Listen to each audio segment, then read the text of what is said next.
eu sou a Nicole, eu sou estudante do curso de Letras e hoje eu vou ajudar vocês a escreverem a conclusão do texto de vocês.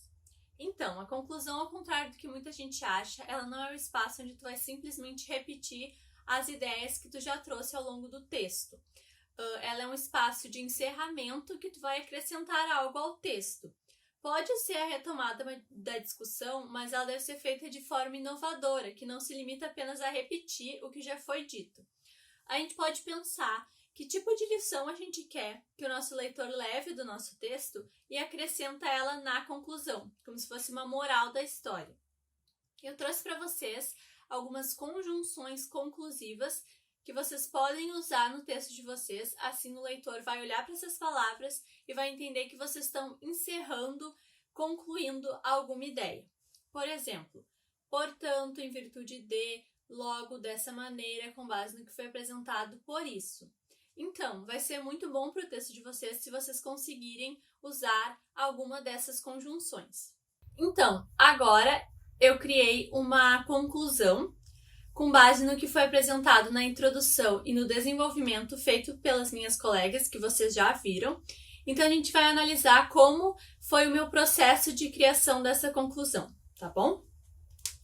Com base no que foi apresentado, sabemos que o humor causa bem-estar ao ser humano, porém deve ser usado de forma correta, visto que uma brincadeira de mau gosto pode acabar com amizades e terminar em processo.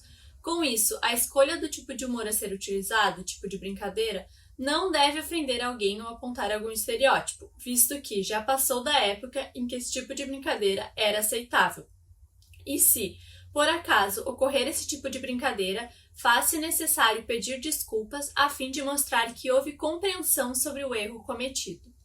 Então, eu trouxe as ideias, um dos pontos que elas já apresentaram ao longo do texto, e eu trouxe ele para reforçar o meu argumento de que não é mais legal fazer esse tipo de brincadeira. Se tu fez esse tipo de brincadeira, tu tem que pedir desculpas e tu tem que entender que agora não é mais uma coisa aceitável. Então essa também é a moral da minha história. Que tu peça desculpas e que tu compreenda que essa tua atitude não foi uma coisa legal, não foi uma coisa bacana e mudar ela. Tá bom? Então agora a gente vai falar o que não deve estar na conclusão. Tá bom? A conclusão ela não é um espaço para novos argumentos. Por quê? A partir do momento que tu traz um novo argumento, tu tem que desenvolver ele. E na conclusão, além de tu não ter o espaço de linhas, tu tem que concluir tudo que tu fez no texto. Então, tu não pode chegar trazendo uma nova ideia, porque tu não vai conseguir desenvolver ela. E também não pode ficar uma coisa no ar. Então, não pode trazer novos argumentos na conclusão. Outra coisa, o nosso leitor não pode ter surpresas quando ele chegar na conclusão. Tu não pode estar seguindo uma linha de raciocínio ao longo do texto e quando chegando na conclusão tu muda totalmente.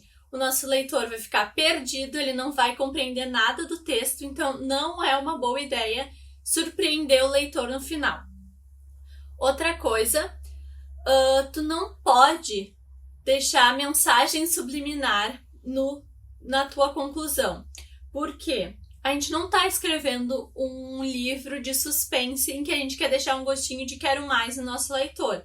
Não tem nada a ver isso. A gente precisa ter um início, um meio e um fim com todas as ideias amarradas. Assim o leitor vai ter plena noção do que foi dito no texto e ele vai poder tirar as próprias conclusões sobre o que ele achou ou não do texto. Por isso tem que ter um início, um meio e um fim e tudo tem que estar sincronizado. Tá bom, pessoal? Espero ter ajudado vocês.